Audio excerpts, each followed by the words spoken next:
ಸುಹಾಸಿನಿ ಕಾರ್ಯಕ್ರಮಕ್ಕೆ ಮತ್ತೊಮ್ಮೆ ಸ್ವಾಗತ ವೀಕ್ಷಕರೇ. ವರ್ಕಿಂಗ್ ವುಮೆನ್ ಪ್ರೆಗ್ನೆಂಟ್ ಆದಾಗ ಯಾವ ರೀತಿ ಕೇರ್ ತಗೋಬೇಕು ಇದ್ರ ಬಗ್ಗೆ ನಾವು ಚಂದ್ರಿಕಾ ಅವರ ಹತ್ರ ಮಾಹಿತಿ ಪಡೆಯೋಣ. ಈಗಾಗಲೇ ಹೇಳಿದ್ರಿ ಸಾಕಷ್ಟು ಕೇರ್ ತಗೋಬೇಕು ಅಂತ. ಆದರೆ ಪ್ರೆಗ್ನೆಂಟ್ ಆದಮೇಲೆ ಮಹಿಳೆ ಸಾಮಾನ್ಯವಾಗಿ ವೀಕ್ ಆಗುತ್ತೆ, ಹಲವಾರು ಚೇಂಜಸ್ ಆಗುತ್ತೆ ಬಾಡಿಯಲ್ಲಿ.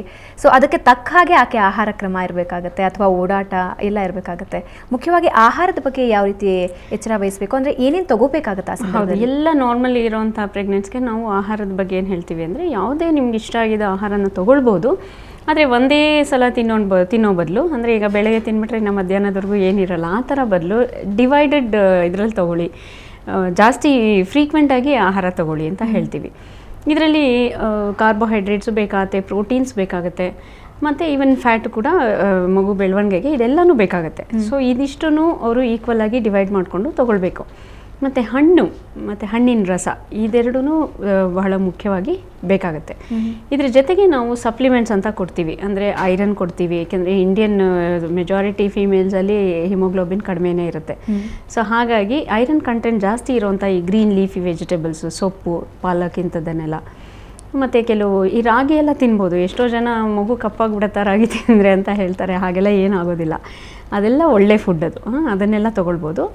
ಮತ್ತು ನಾವು ಪ್ರೋಟೀನ್ ಪೌಡರ್ ಕೂಡ ಅಡ್ವೈಸ್ ಮಾಡ್ತೀವಿ. ಅದನ್ನು ಹಾಲಲ್ಲಿ ಹಾಕ್ಕೊಂಡು 2 ಟೈಮ್ ಬೆಳಗ್ಗೆ ರಾತ್ರಿ ತೊಗೊಳ್ಳಿ ಅಂತ ಹೇಳ್ತೀವಿ. ಹಾಲಿನಲ್ಲಿ ಕ್ಯಾಲ್ಶಿಯಂ ಕೂಡ ಸಿಕ್ಕತ್ತೆ ಅವ್ರಿಗೆ.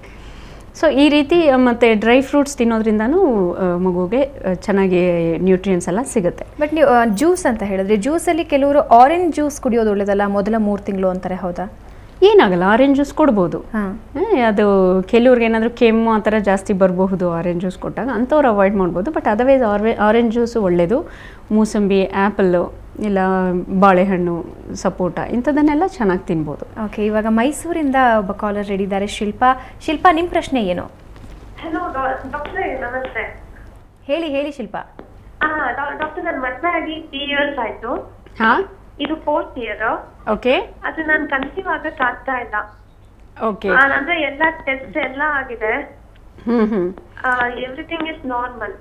ಓಕೆ. ನನ್ನ ಹಸ್ಬೆಂಡ್ ಸ್ಪರ್ಮ್ ಕೌಂಟ್ ಮತ್ತೆ ನನ್ನ ಓವರಿ ಇದೆಲ್ಲ ಎಲ್ಲ ನಾರ್ಮಲ್ ಇದೆ ಅಂತ ಹೇಳಿದ್ದಾರೆ ಡಾಕ್ಟರ್. ಓಕೆ. ಸೊ ಆಮೇಲೆ HSG ಆಯ್ತು ಡಾಕ್ಟ್ರೆ, ಐಸಿನದು ಬ್ಲಾಕ್ ಆಗಿದೆಯಾ ಟ್ಯೂಬ್ಸ್ ಅಂತ. HSG ರಿಪೋರ್ಟ್ ಏನು ಬಂದಿದೆ? 2 ಟ್ಯೂಬು ಕ್ಲಿಯರ್ ಆಗಿದೆ ಅಂತ ಬಂದಿದೆ. ಓಕೆ. ನೀವು ವರ್ಕ್ ಮಾಡ್ತಾ ಇದ್ದೀರಾ? Working as an manager in MNC company. Okay.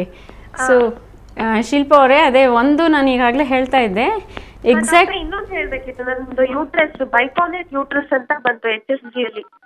ಬೈಕಾರ್ನಿಯೇಟ್ uterus ಅಂತ ಹೇಳಿದಾರಾ? ಹೌದು ಡಾಕ್ಟ್ರೆ. ಓಕೆ. ಸೊ ನನಗೆ ಅನಿಸುತ್ತೆ ನಿಮ್ಮ ಈ ಒಂದು ಇನ್ಫರ್ಟಿಲಿಟಿಗೆ ಅದೇ ಒಂದು ಕಾರಣ ಇರ್ಬೋದು.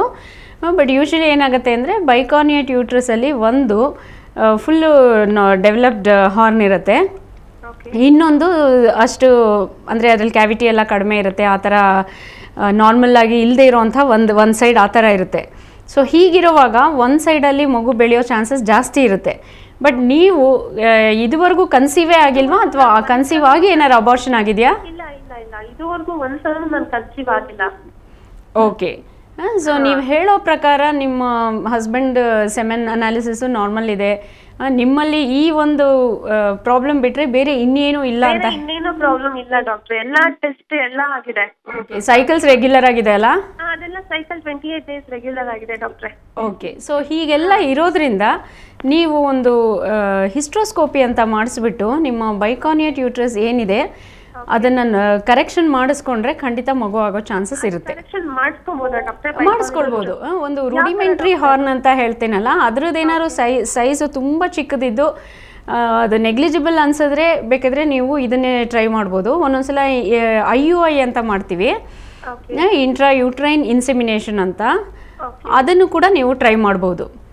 ಬಟ್ ಯಾವುದಕ್ಕೂ ನೀವು ಹಿಸ್ಟ್ರೋಸ್ಕೋಪಿ ಮಾಡಿಸ್ಬಿಟ್ಟು 2 ಹಾರ್ನು ಯಾವ ಥರ ಇದೆ, ಸೈಜ್ ಹೆಂಗಿದೆ ಅದನ್ನೆಲ್ಲ ನೋಡಿಕೊಂಡು 2 ಈಕ್ವಲ್ ಹಾಫ್ಸ್ ಇದ್ದರೆ ಅದನ್ನು ನಾವು ಒಂದನ್ನೇ ಮಾಡಿಬಿಡ್ತೀವಿ. ಮಧ್ಯ ಏನಿದೆ ಪ್ರಾಬ್ಲಮ್ ಅದನ್ನು ಕರೆಕ್ಟ್ ಮಾಡಿಬಿಟ್ಟು ಯೂಟ್ರಸ್ ಒಂದೇ ಇರೋ ಥರ ಮಾಡ್ತೀವಿ.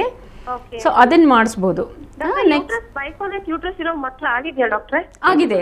ನಾನೇ ನನ್ನ ಎಕ್ಸ್ಪೀರಿಯನ್ಸಲ್ಲೇ 2-3 ಫುಲ್ ಟರ್ಮ್ ಆಗಿ ಸಿಸೇರಿಯನ್ ಮಾಡಿ ಮಗುನ ತೆಗೆದಿದ್ದೀನಿ. ಸೊ ಖಂಡಿತ ಆಗುತ್ತೆ, ನೀವೇನು ವರಿ ಮಾಡಬೇಡಿ. ಓಕೆ ಶಿಲ್ಪಾ, ನಿಮ್ಮ ಪ್ರಶ್ನೆಗೆ ಉತ್ತರ ಸಿಕ್ತು ಅಂತ ಅಂದ್ಕೊಳ್ತೀವಿ. ವೀಕ್ಷಕರೇ, ನೀವು ಕರೆ ಮಾಡಬಹುದು, ತಾಯ್ತನದ ಬಗ್ಗೆ ಇರುವಂತಹ ನಿಮ್ಮ ಪ್ರಶ್ನೆಗಳಿಗೆ ಉತ್ತರ ಪಡ್ಕೋಬಹುದು. ಅದಕ್ಕೂ ಮುಂಚೆ ಸುಹಾಸಿನಿಯಲ್ಲಿ ಒಂದು ವಿರಾಮ.